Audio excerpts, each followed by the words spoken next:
Cinta itu kalau pakai bahasa Yunani ada eros, ada filia, ada agape. Ini bahasa Yunani. Setara dengan kalau bahasa Arab ada syahwah, ada mahabbah, ada rohmah. Maknanya sama. Eros itu cinta tadi yang saya sebut teman-teman orientasinya romantik, sensual, seksual itu eros. Passion. Ada rasa ketertarikan. Ini cinta jenis eros. Yang kalau dalam bahasa Arabnya syahwah. Ada unsur keinginan kuat sekali untuk mendapatkan, untuk memiliki. Ini jenis cinta eros. Penjelasannya bisa panjang, tapi insya Allah teman-teman kalau di usia-usia sekian itu sudah mulai mengalami. Nggak usah kaget ya teman-teman. Kalau tiba-tiba, Pak saya itu loh Pak, ketemu si Anu tadi, sekarang kok terbayang-bayang terus ya Pak. Saya tadi masuk masjid sini itu Pak, lihat sandalnya kok langsung deg-degan ya Pak saya. Berarti dia ada di dalam ini. Ini cinta jenis pertama namanya syahwat. Ada keinginan kuat. Ada cinta jenis kedua. Namanya mahabbah.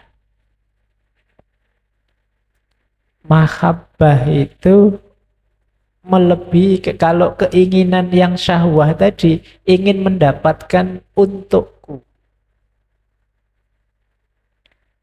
Kalau mahabbah itu lebih tinggi dari syahwah karena di situ fokusnya bukan aku tapi dia yang dicintai atau minimal kebersamaan kita, itu mahabbah. Dalam mahabbah ada semangat ingin memberikan yang terbaik bila perlu berkorban untuk yang dicintai. Itu mahabbah. Kalau mahabbah tidak hanya yang unsurnya sensual, romantik. Cinta pada sesama itu bisa mahabbah. Cinta pada alam itu bisa jenis mahabbah. Cinta ilmu itu bisa jenis mahabbah. Beda dengan syahwat tadi. Siang hari ini kita ngomong yang kedua ini, lebih banyak. Bukan yang pertama ya. Karena nanti diarahkan ke hidup bersama dalam keragaman. Yang ketiga, agape kalau dalam bahasa Yunani, kalau dalam bahasa Islam itu rohmah. Ini cinta ilahiyah.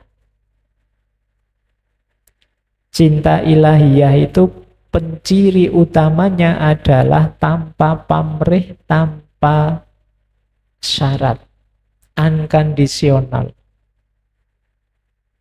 Kalau kita nyampe level cinta pada Allah, jadi hubungan kita dengan Allah itu jenisnya cinta, ini namanya cinta agape. Cirinya tadi unconditional atau kalau pakai bahasa kita sehari-hari, ikhlas. Jadi orang ikhlas itu kan tidak ada pamrih apapun. Yang mahabbah tadi bisa saja masih ada pamrihnya. Mungkin demi hidup bersama yang harmonis, mungkin demi kebutuhan kita ini itu, mungkin demi dorongan jiwa dan lain sebagainya. Tapi kalau sudah agape, kalau sudah rohmah, itu sudah tidak ada pamrihnya, unconditional. Ya, jadi ini 3 jenis cinta, masing-masing pembahasannya panjang, tapi nanti saya arahkan ke mahabbah. Itu pun bagian kecil dari cinta kita pada sesama. Gimana kita bisa rukun, kita bisa damai, kita bisa saling mencintai sesama kita. Siang hari ini itu dulu. Tidak boleh ambisius. Pak Boyo yang romantik tadi loh Pak, yang kelihatannya seru itu Pak, yang itu. Kok sih ya kapan-kapan itu. Karena temanya nyambung dengan hidup dalam kebersamaan dan perbedaan, tema cintanya kita arahkan ke sana. Jadi cinta pada sesama dulu ya, bukan cinta yang pertama atau yang ketiga. Mungkin banyak yang pingin yang ketiga, mungkin jiwanya agak sufi. Tapi yo tidak boleh ambisius. Kita paham yang kedua sudah lumayan, alhamdulillah. Nah, cinta itu ini masih tiga-tiganya ya, belum ke spesifik. Dia adalah anugerah sekaligus amanah. Ngerti maksudnya? Kalau bahasa tasawuf, dia akhwal sekaligus makom. Cinta itu anugerah karena sebenarnya yang membuka hati kita dan menghidupkan cinta kita itu Allah.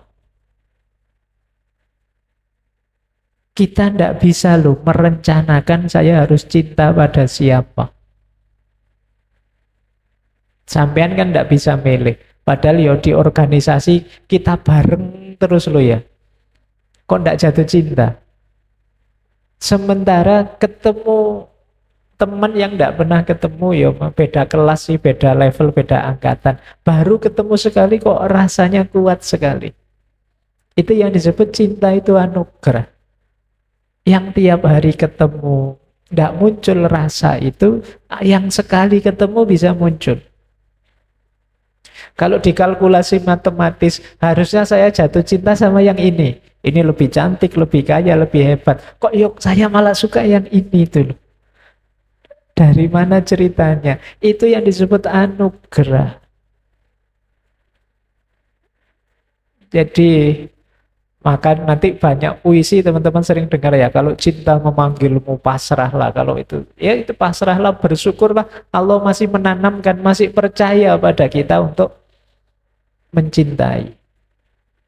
Banyak orang yang jiwa cintanya mati, hidup isinya benci terus, isinya sebel terus sama yang lain, isinya tidak terima terus sama hidupnya.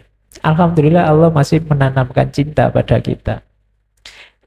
Sehingga kalau dalam bahasa Inggris dan bahasa Indonesia kan istilahnya falling in love, jatuh cinta. Kok istilahnya tidak enak gitu ya Pak, jatuh, falling. Iya, karena kita tidak bisa nolak sudah.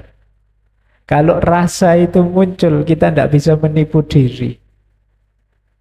Mbok mulut kita bilang, enggak kok saya tidak seneng, ngapain anak kayak gitu aja seneng. Yang lebih cakep banyak, yang lebih hebat banyak misalnya. Tapi kamu tidak bisa bohong kalau memang rasa itu ada. Nah, dia anugerah, tapi jangan lupa dia sekaligus amanah. Jadi dalam hidup ini, mari kita pahami rumusnya ya. Di balik semua anugerah yang diberikan Allah, di situ ada amanah, ada tanggung jawab yang harus kita tunaikan. Sampean diberi kekayaan, diberi kepandaian, diberi kekuatan, diberi ketekunan, diberi anugerah apapun oleh Allah. Coba perhatikan apa yang harus saya lakukan. Karena di balik setiap anugerah ada amanah, ada tanggung jawab. Semakin besar kekuatan, semakin besar tanggung jawab. Kama kola Spiderman. Kalau teman-teman nonton Spiderman kan ada kalimat itu terkenal sekali kan, semakin besar kekuatan ya semakin besar tanggung jawabnya. Jadi semakin besar anugerah, semakin besar amanah. Amanah inilah nanti berarti kalau Allah sudah menganugerahkan cinta dalam diri kita, tugas kita selanjutnya adalah menghidupkannya, menegakkannya. Tidak hanya falling in love, tapi juga standing in love. Oke ya, sampean sudah jatuh cinta sekarang. Apa yang harus dilakukan setelah rasa cinta itu ada? Ini jauh lebih penting. Karena rasa tadi itu kan anugerahnya Allah, kita tidak akan dituntut tanggung jawab. Pak, saya suka dengan dia, Pak. Tidak tahu Allah kok menanamkan itu. Kita kan suka dengan siapa saja, itu kan tidak dituntut. Karena di luar kuasa kita rasa itu. Tapi standing in love-nya, cara kita menghidupkan cinta itu akan dikalkulasi, dihitung, dicek. Benar apa salah? Baik apa buruk, cocok atau tidak dengan norma, dengan nilai. Ini yang disebut standing in love. Nah, siang hari ini kita akan membahas yang kedua. Standing in love ini berhubungan dengan kebersamaan. Jadi berhubungan dengan hidup bersama. Jadi biar ngerti wadahnya ya tema kita siang hari ini. Jadi cinta pada sesama yang jenisnya mahabbah, yang itu dibahas aspek bukan jatuh cintanya, tapi cara kita menghidupkan cintanya. Baik, bismillah, ini baru mulai masuk ke mahabbah yang cinta sesama. Yang pertama, ini kalau kitab kuning faslun yang pertama. Jadi pasal pertama, bab pertama tentang hakikatnya cinta sesama. Apa sih Pak hakikatnya cinta pada sesama itu? Nanti ada 4 hakikatnya. Yang pertama, cinta pada sesama itu fitrah. Dorongan jiwa murni, alami. Jadi cinta pada orang lain di sekitar kita itu sebenarnya dorongan jiwa saja. Tak kasih contoh ya. Misalnya teman-teman tersesat di hutan sendirian. Tidak ada siapa-siapa. Adanya cuma binatang, hewan, dan lain sebagainya. Setelah berhari-hari, mungkin berminggu-minggu, berbulan-bulan, tiba-tiba ketemu manusia. Seneng enggak? Itu yang disebut fitrah. Kecuali yang sengaja nyepi ya, menyendiri, itu beda cerita. Kalau sengaja nyepi itu kalau ketemu orang lagi, kacau lagi, nih mungkin bisa begitu. Tapi enggak, secara fitrah kita gembira ketemu orang. Apalagi yang sesuai keinginan kita. Apalagi yang nyambung dengan diri kita. Sampean misalnya aslinya Pati, tiba-tiba umroh ke Mekah, ketemu orang Pati juga, seneng enggak? Sama-sama Pati. Kalau di sini ketemu orang Pati kan, alah apa hebohnya. Tapi di sana kita senang. Ketemu yang sama itu kita senang. Di negara yang tidak ada muslimnya, ketemu orang Islam itu senang. Saya dulu pernah 2 bulan di Iran. Berminggu-minggu itu ketemunya orang Syiah terus. Satu ketika diajak ke kampus yang isinya orang Sunni. Itu seneng. Meskipun kampusnya tidak semewah, tidak seheboh. Ya karena sana kan negaranya banyak Syiah, orang-orang Syiah. Jadi orang itu cenderung nyambung, punya kedekatan, ada ketertarikan pada yang satu level, satu frekuensi, sama. Itu fitrah. Nanti sampean nyantri di sini misalnya, sekarang sih biasa-biasa, memang masih campur. Nanti kalau pulang jadi alumni, ketemu lagi, gembiranya luar biasa. Ketertarikan pada kesamaan di antara kita, itu sebenarnya normal, wajar. Pak, saya kok harus mencintai tetangga saya, Pak? Ya sebenarnya dengan tetangga ya otomatis kita terikat oleh RT kita, oleh RW kita. Ini sifatnya fitri, jadi otomatis. Makanya kalau ada yang tanya, Pak, apa masuk akal hubbul waton minal iman itu?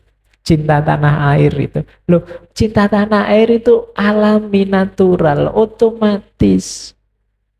Kenapa? Kita punya keterikatan dengan tanah air kita. Sebagaimana tadi kalian ketemu orang Pati, senengnya luar biasa. Ketemu orang Indonesia di luar Indonesia itu juga senang. Fitri namanya. Jadi kalau ada yang tanya, Pak, hakikatnya kebersamaan, cinta sesama, itu ya hakikat pertama dia fitrah. Otomatis muncul dorongan dalam diri kita untuk mencintai sesama.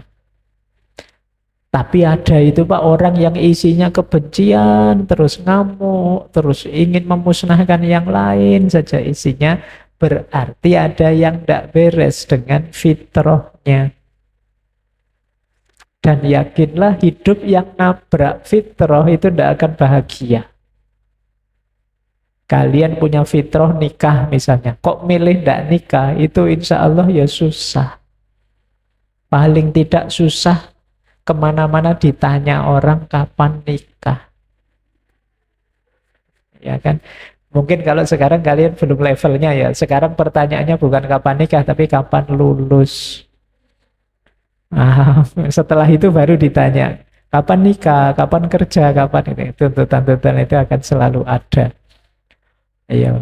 Nah, jadi itu fitrah sudah, kalian tidak usah berpikir panjang. Otomatis manusia dekat dengan manusia. Yang kedua, hakikatnya kebersamaan, cinta sesama itu adalah amanah. Seandainya pun hati kita mati, fitrahnya tidak jalan, jangan lupa amanahnya Allah pada kita juga untuk mencintai sesama. Kita itu di bumi ini tidak hanya Abdullah tapi juga Khalifatullah. Dan di antara tanggung jawab kekhalifahan itu menciptakan kehidupan yang rukun, harmonis sesama kita. Seandainya hati kita pun sudah tidak peka lagi, mati lagi, tapi pikiran kita kan masih hidup bahwa itu perintahnya Allah.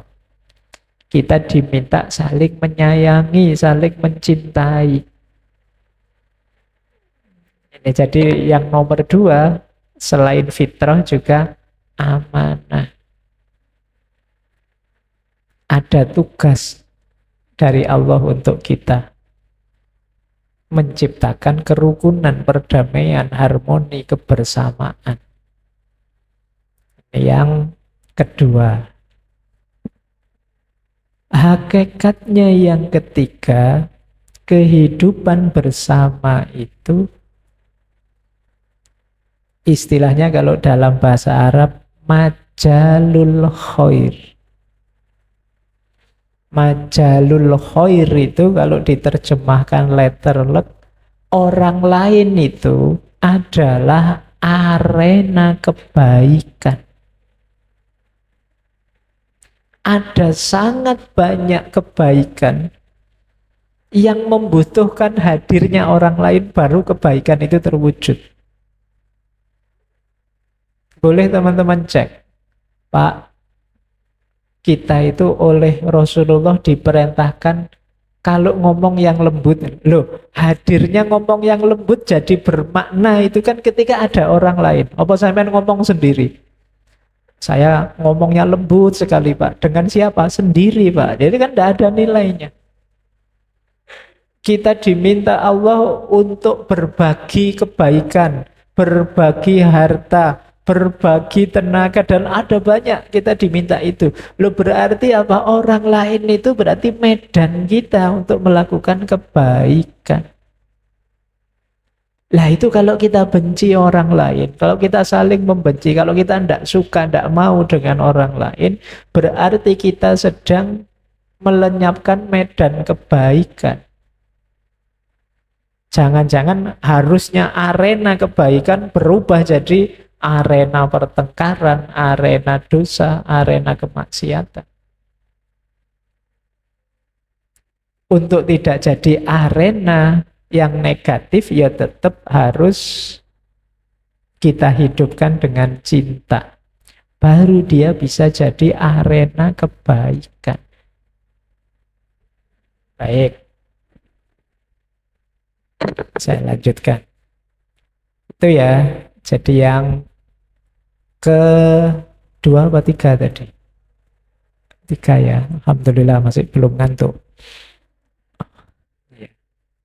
Jadi fitrah, amanah, kemudian majalul khair. Yang terakhir,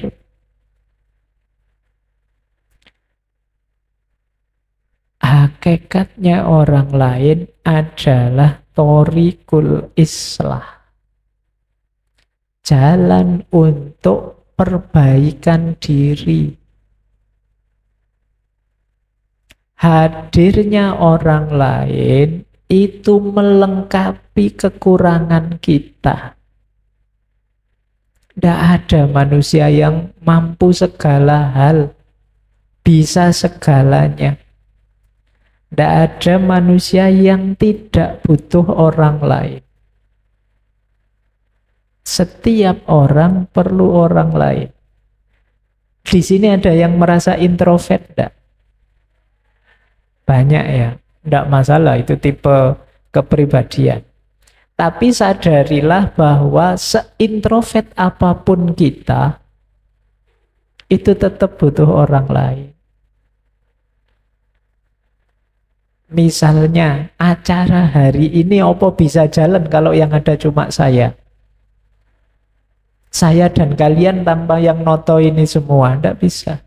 Tanpa yang memproduksi minuman, tanpa yang bikin teknologi mikrofon, tanpa yang bikin teknologi HP, tidak jalan seperti ini. Jalan seperti ini itu sebenarnya kalau teman-teman jeli, bantuannya sangat banyak orang. Itu kalau dikumpulkan di sini itu bisa tidak cukup. Masjid ini bisa sampai halaman-halaman sana. Semua yang terlibat misalnya ya, dengan acara ini langsung dan tidak langsung kalau dihadirkan, termasuk yang bikin AC, termasuk dulu yang bangun ruangan ini, yang ngecat temboknya, semua itu bisa ribuan orang kita panggil ke sini. Itu salah satu contoh.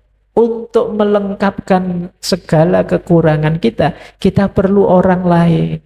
Lah kayak gitu masa kita membenci orang lain? Jadi jalan perbaikan diri itu ya orang lain, antara lain. Diri kita ini belum penuh, yang membuat penuh orang lain. Teman-teman pernah dengar istilah soulmate? Ya, belahan jiwa. Lo kan ada itu. Kalau tadi tema yang pertama mungkin ini bisa saya jelaskan detail teori belahan jiwa itu. Tapi kita ini semuanya itu ya sama-sama belahan jiwa dalam arti hadirmu itu melengkapi hidupku. Aku belum utuh kalau kamu tidak hadir. Kalian jadi seperti ini sekarang, seintrovert apapun kalian, itu bantuan sangat banyak orang. Tidak mungkin kamu membentuk dirimu sendiri.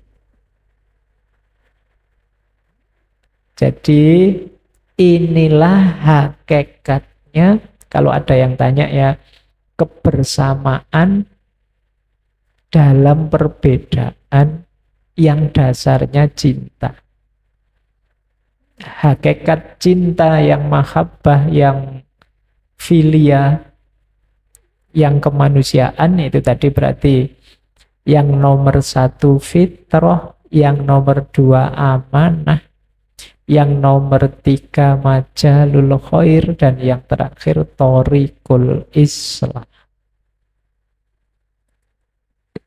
Baik, ini baru fasal yang pertama.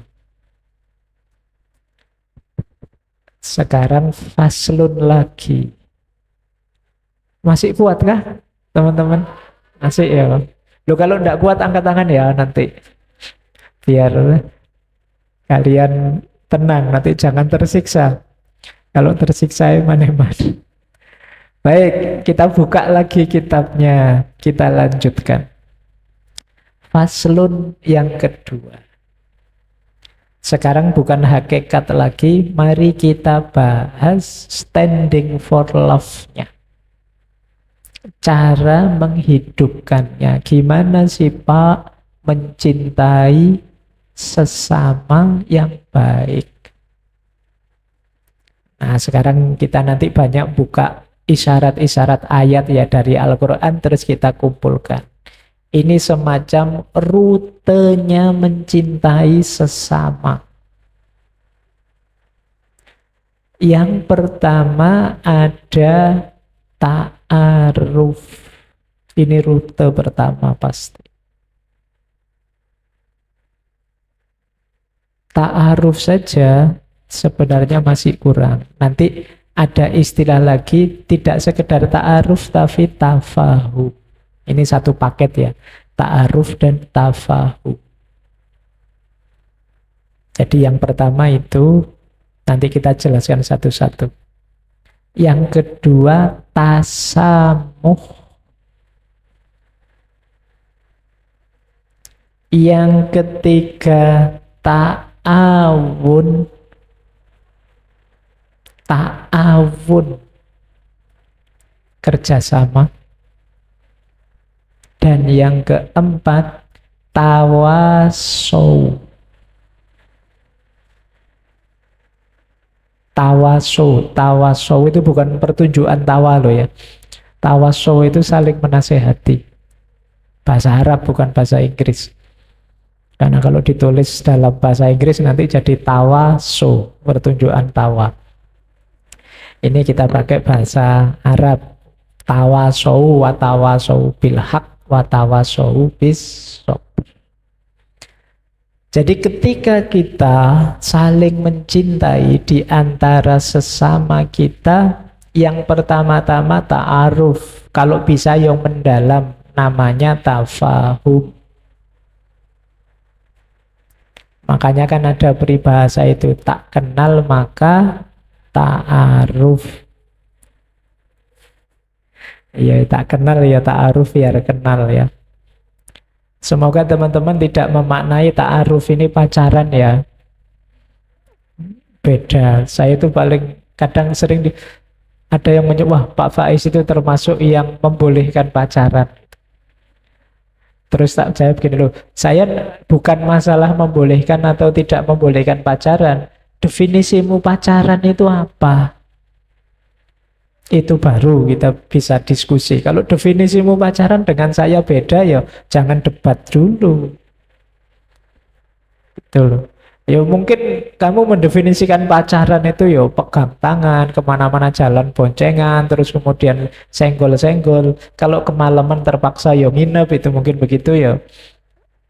Berarti ya definisi kita beda. Betul.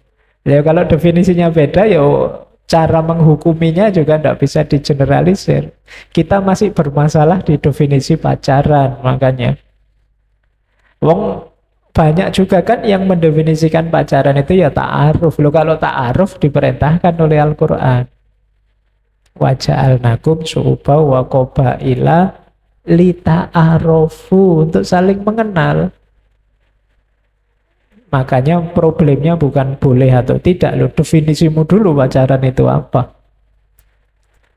Nah, kenapa? Karena untuk hidup bersama di ruang yang sama, gimana kita bisa harmonis kalau tidak saling mengenal? Kalian saja misalnya satu kamar, berdua apa bertiga, itu kalau tidak saling memahami kebiasaan masing-masing, tidak saling mengenal, isinya kalian mungkin bisa sakit hati tiap hari. Ini teman saya gimana sih, waktunya orang tidur ya masih lampu nyala terus ngobrol tidak berhenti-berhenti, saya akan terganggu. Jadi kenapa kamu bisa jengkel? Karena kamu belum mengenal benar temanmu. Kalau kamu kenal itu kamu tidak akan mengeluh begitu kan. Ala biasa Pak, teman saya memang gitu Pak. Saya ya cuek aja. Kamu sudah kenal berarti. Kamu sudah ngerti tabiatnya temanmu. Jadi diawali dari saling mengenal dulu. Kalau saling mengenal saja tidak mau, kita sama-sama tidak terbuka, sulit untuk hidup bersama. Ini rumus kedua, pertama.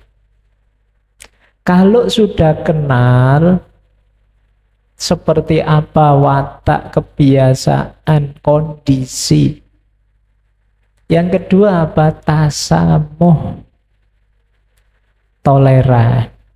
Saya hargai, saya terima dirimu sebagai dirimu apa adanya. Ini namanya tasamuh. Jadi tasamuh itu ya diawali dengan ta'aruf. Kalau tidak kenal kamu mau menoleransi apa? Kalau tidak mau belajar tentang yang lain, namanya bukan tasamuh, bukan toleran, tapi cuek. Beda ya, kalau cuek itu peduli amat, yus, kamu tidak usah nyenggol-nyenggol aku lah, urusanmu, urusanku, urusanku, urusanku. Ini namanya cuek. Biasanya kesenggol sedikit ngamuk. Jadi kamu suka-suka, kamu mau ngapain aja, asal jangan nyenggol aku. Kalau nyenggol aku awas. Ini namanya bukan toleran, tapi namanya cuek, tidak peduli. Orang toleran itu dipahami dulu kamu seperti apa, terus aku terima. Ya sudah, kalau kamu memang begitu, saya maklum. Ini namanya toleran. Di tempat saya, itu di desa saya, ada beberapa non-muslim, orang Kristen. Yang kalau hari Minggu, mereka ini tidak pernah ikut kerja bakti. Ternyata setelah ditelusuri, bukan karena mereka tidak mau kerja bakti, tapi mereka tiap minggu pagi mereka kebaktian. Loh, itu kalau kita tidak mau mengenal mereka, ujuk-ujuk pokoknya ngamuk saja, dasar orang Kristen, tidak mau diajak bersama-sama kerja bakti demi lingkungan, mau enak saja. Kita tidak adil pada dia. Coba kerja baktinya dipindah ke Jumat siang. Apa yo yang laki-laki mau hadir yang muslim. Nah, ini loh yang disebut tasamuh, toleran. Oh iya, saya paham. Tidak apa-apa Pak, sampai tidak hadir, monggo kebaktian saja, nanti kita urusilah urusan kerja bakti di sini. Atau sudahlah, kerja baktinya kita pindah hari Sabtu saja, ya monggo saja. Ini yang disebut tasamuh. Kita biarkan dia sesuai apa adanya. Kita tidak ingin memanipulasi dia, mengubah dia, maksa-maksa dia sesuai keinginan kita. Ini namanya tasamuh, toleran. Ada beberapa ayat yang mengindikasikan, meminta kita untuk saling menghargai dalam perbedaan, menerima keragaman. Kalau sudah tasamuh, kalau bisa yo naik kelas, jangan sekedar toleran. Naik kelasnya apa? Ta'awun. Kalau bahasa ilmiahnya, tasamuh tadi namanya koeksisten. Koeksisten berarti bisa hidup bersama.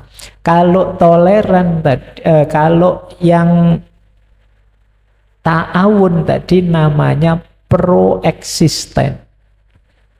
Jadi tidak hanya koeksisten, kita juga proeksisten. Proeksisten itu bisa kerjasama secara produktif.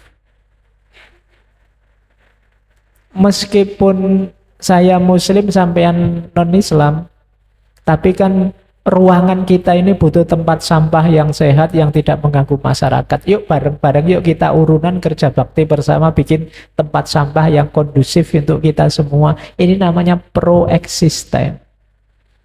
Ini yang disebut ta'awun, kerjasama. Yuk dengan siapa saja, tidak harus dengan teman kita, dengan sahabat kita. Wong ini konteksnya hidup bersama yang lain, yang produktif. Tidak sekedar membiarkan yang lain sebagai dirinya, tapi kita juga mengajak kerjasama di ruang-ruang yang produktif, yang mampu memberi kemanfaatan untuk semuanya. Ini yang disebut ta'awun ya. Kalau pakai istilahnya Al-Quran, ta'awun itu bil birri wa taqwa, dengan dasar kebaikan dan ketakwaan. Jadi kerjasamanya dalam kebaikan ya, jangan kerjasama dalam yang negatif-negatif. Nah, ini rumus ke berapa tadi? Ta'aruf, tasamuh, ta'awun. Kurang satu lagi yaitu tawasow. Kalau tawasow berangkat dari kesadaran sehebat apapun kita, sejago apapun kita, pasti juga ada kurangnya, ada lemahnya. Kadang-kadang yo khilaf juga, kadang-kadang yo lupa, kadang-kadang alpa. Maka manfaatnya hidup bersama apa? Saling mengingatkan. Kalau ada teman kan enak. Sampean salah, sampean tadi lupa lo gak ngomong ini, sampean enak. Ada tawasow, saling menasehati. Jadi kalau menurut Al-Quran kan tawasow itu bilhaq dan bisobr. Tawasow tentang kebenaran tentu saja ya. Jangan tawasow tentang yang jelek-jelek. Jangan tawasownya pukul saja, sikat saja, gampang nanti urusan belakang. Itu namanya bukan bilhaq. Tidak apa-apalah, itu masih kok. Nah, itu tidak ya. Yang positif-positif dan sabar. Kenapa ditegaskan harus dengan sabar? Karena kadang-kadang orang itu tidak gampang dinasehati. Yo, kalian diceramai kemarin 1 bulan Ramadan untuk ngaji yang baik, ini yang baik, kira-kira berapa persen yang jalan? Itu kan tiap tahun padahal diulang-ulang oleh para penceramah. Kalian sampai apal, ya ayyuhalladzina amanu kutiba alaikumusiyam la'allakum tattaqun. Itu tiap hari ceramahnya itu tiap tahun, bahkan diulang-ulang. Tapi kan kalian merasa masih belum maksimal saja. Di situ gunanya saling mendukung, saling menasehati. Tawasow. Kalian kira-kira ya, lebih soleh mana? Lebih kelihatan serius mana ibadah antara banyak teman apa sedang sendirian? Ngajimu lebih kamu enak-enakan yang mana? Kalau pas sendiri apa pas ada yang dengar temanmu? Kamu lebih banyak, kalau kamu sholat misalnya, kostummu lebih lengkap mana? Sholat sendiri apa pas banyak orang lain? Sebenarnya ada banyak hal. Bahkan beragama pun mungkin kalian lebih banyak pencitraannya. Tapi alhamdulillah tidak apa-apa. Kalau pas lagi sholat, apalagi sholat di rumah, wah ngerti. Ada orang tuamu misalnya, wah orang tuamu kan nganggapnya kamu santri, wah sholatnya dilama-lamakan. Wiridnya setelah sholat panjang sekali, doanya panjang. Tapi kalau malah sholat sendirian, wah itu bisa langsung shortcut. Ya kan? Subhanallah 33 kali, tidak tahu itu tadi 3 kali apa 33 kali ya, wis ora apa-apa. Kita kan sering begitu, tapi kalau pas ada orang tua, ada yang lihat, wah sudah mantap sekali. Itu bagi saya ya pencitraan saja. Tapi ya tidak apa-apa. Dengan pencitraan itu kan kalian melakukan yang ideal, yang baik. Kenapa bisa itu? Hadirnya orang lain. Kadang-kadang kalian tidak mau sedekah sih. Alah, wong yo bukan urusan saya. Tapi teman-temanmu sedekah. Wah, ndak enak kalau saya ndak ikut nyumbang. Ya sudah, saya ikut nyumbang loh. Kamu nyumbangnya kan terpaksa, tapi ya lumayan daripada nggak nyumbang. Kenapa kamu bisa itu? Hadirnya orang lain. Itu pentingnya kadang-kadang hadirnya orang lain. Kalian ada ndak yang kalau terawih sendirian itu, kalau diskusi normal kalian ngeritik, itu loh ada terawih yang 10 menit selesai. Jangan-jangan kalau kalian sendirian juga begitu. Kalian tidak ngaku saja. Saya terawihnya Pak, jumlahnya Muhammadiyah, tapi kecepatannya NU. 11 rakaat dengan turbo Pak, itu mungkin begitu. Tapi kan itu mesti kalau sendirian. Kalau bareng-bareng kamu tidak akan mau begitu. Itu diantara manfaat hadirnya orang lain. Tidak sadar kita tambah baik. Apalagi yang cowok-cowok kadang pakai kaos oblong saja, sarungnya sayang kemarin pakai bal-balan, dipakai tidur, dipakai apa, pakai sholat lagi, tidak masalah. Tapi begitu ada banyak orang di masjid dilihat, kamu kan tampil. Ada enggak yang sholat sendirian sampai 10 menit? Tidak ada ya. Saya tahu karena santri itu mesti pinter. Karena dia pinter, dia tahu hukum.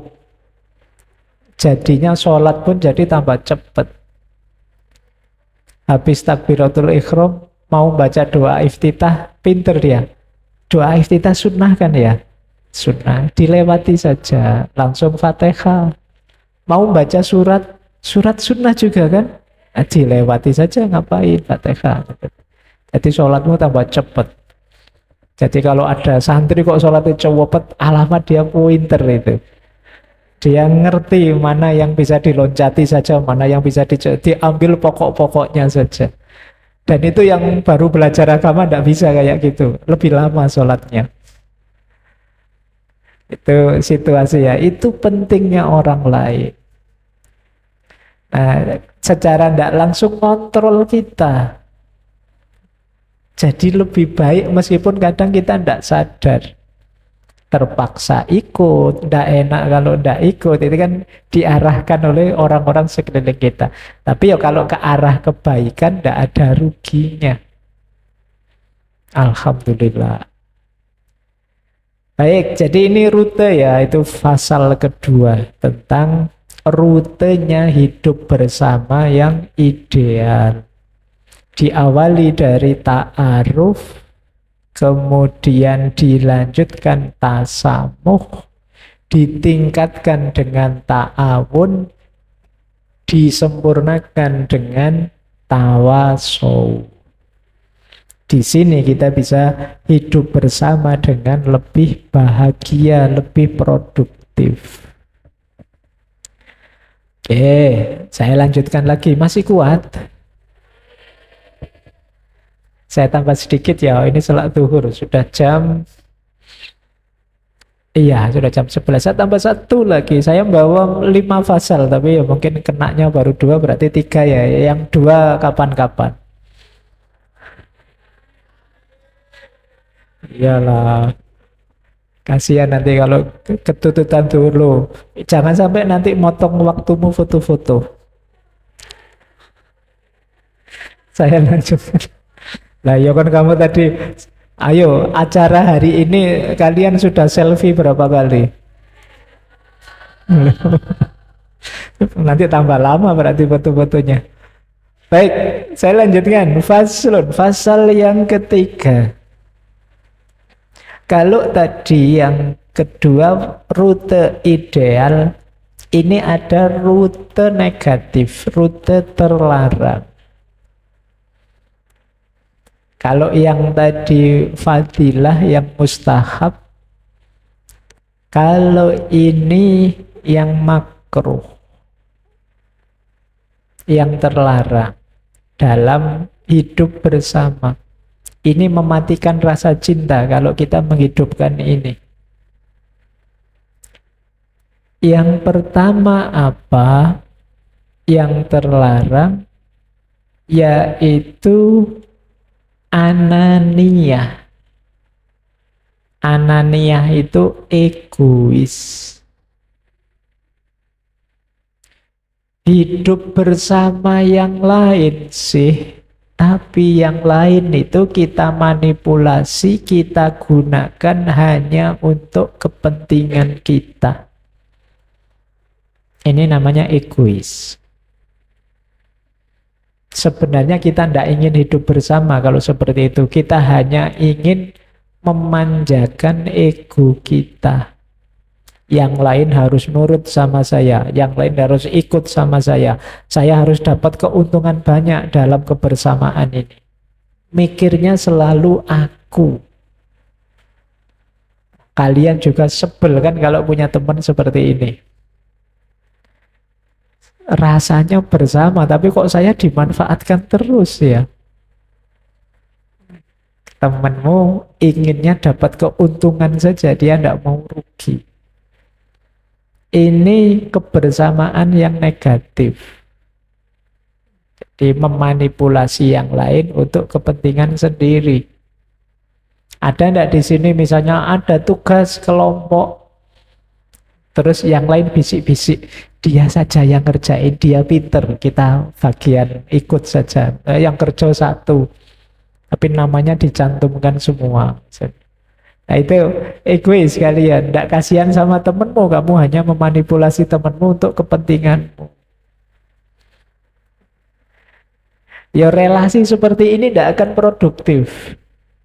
Mesti nanti muncul masalah di belakang. Makanya jangan egois. Ya kalau bahasa Arabnya anania. Yang kedua, yang negatif juga, kalau bahasa Arabnya syiddatul ithar. Isar itu mengutamakan yang lain tapi berlebihan. Kalau bahasa filsafatnya altruis. Orang altruis itu kebaikannya yang egois. Dia mengorbankan dirinya terus demi kebutuhan, demi kebahagiaannya yang lain. Dirinya sendiri hancur demi orang lain bahagia. Ini juga sebenarnya negatif. Dalam kebersamaan yang setara harusnya ya seneng bareng-bareng, susah bareng-bareng. Kok ada orang yang ingin berkorban terus tidak peduli dirinya? Ini juga disebut syiddah, berlebihan. Tidak boleh. Yang diamanatkan pada kita oleh Allah itu tidak hanya orang lain untuk kita berbuat baik pada mereka, tapi juga diri kita sendiri. Yang pertama-tama diamanatkan oleh Allah. Jangan siksa dirimu, jangan sengsarakan dirimu. Cintai dulu dirimu, baru mencintai yang lain. Banyak orang yang kejam sekali sama dirinya. Kalau sama orang lain tidak. Mungkin karena dia punya jiwa sosial yang besar atau punya pamrih apa. Tapi ya cenderung tadi istilahnya altruis. Biarlah saya hancur, asalkan. Ada enggak yang punya prinsip begitu? Kamu altruis kalau begitu. Altruis juga negatif, tidak sehat. Baik untuk dirimu maupun untuk temanmu. Bayangkan ya, seandainya kamu sendiri hancur, temanmu bahagia. Nanti kalau temanmu itu tahu betapa kamu hancur demi diri mereka, apa mereka juga tidak jadi sedih? Gagal bahagia juga mereka. Tak kasih contoh ya, kalian seperti ini kadang-kadang tidak hanya sama teman. Pernah tidak kalian sama orang tua seperti itu? Saya pahit, tidak apa-apa asal orang tua saya bahagia. Saya sebenarnya kepepet ini, tapi saya tidak ceritalah ke orang tua, yang penting orang tua saya senang. Ini salah satu contoh jiwa altruis. Kadang-kadang malah blunder. Blundernya di mana? Nanti begitu orang tua kita tahu situasi kita yang sebenarnya, mereka jauh lebih sedih, tidak jadi bahagia. Sedih pertama melihat kondisi kita, sedih kedua, kok anaknya tidak cerita. Jadi malah blunder. Kalian mungkin, orang tuamu mungkin juga begitu. Nanti kalau yang jadi orang tua kayak saya ini, kadang-kadang orang tua itu punya prinsip, saya tidak bahagia, tidak apa-apa, yang penting anak-anak saya bahagia. Prinsip ini bisa blunder. Yang pertama apa? Apa bisa orang tidak bahagia membahagiakan yang lain? Yang kedua, ya kan kalau orang tidak bahagia, apa bisa membahagiakan orang lain? Yang kedua, apa jaminan anaknya bisa bahagia di atas ketidakbahagiaan orang tuanya? Kadang-kadang terus jadi circle terus. Jadi orang tuanya bilang, saya susah tidak apa-apa asal anak saya bahagia. Anaknya juga begitu, baru lulus kuliah terus punya prinsip, saya juga gitulah, saya susah tidak apa-apa asal anak saya besok bahagia. Nanti anaknya juga begitu lagi. Akhirnya sampai 7 turunan tidak ada yang bahagia. Semuanya berkorban. Mbok ya prinsipnya dibalik. Prinsip yang positif saja. Saya harus bahagia sehingga saya bisa membahagiakan orang tua saya. Kenapa begitu? Orang itu bisa memberi yang dia miliki. Kalau dia tidak memiliki kebahagiaan, gimana dia bisa memberikan kebahagiaan pada yang lain? Jadi rumusnya harus diubah. Jangan jadi altruis. Yuk dalam kebersamaan ini, senang kita tanggung bersama, susah ya kita tanggung bersama. Variasi kedua. Variasi ketiga yang negatif adalah ini sejenis, kalau bahasa Al-Quran, tidak sinkronnya antara yang kelihatan dengan yang tidak kelihatan. Yang saya bilang tadi itu luar dan dalamnya berbeda, seperti pencitraan tadi. Kebersamaan yang pura-pura. Kalau bahasanya Al-Quran ada ayat begini, tahsabuhum jami'a wa qulubuhum syatta. Engkau menganggap mereka ini kompak jadi satu, padahal wa qulubuhum syatta, padahal hatinya pecah-pecah. Hatinya kemana-mana. Ini kebersamaan palsu. Dulu ustadz saya mencontohkan kebersamaan palsu itu kayak orang judi. Orang judi pinggir-pinggir jalan pakai remi, pakai itu kan ngumpul jadi satu orang judi itu.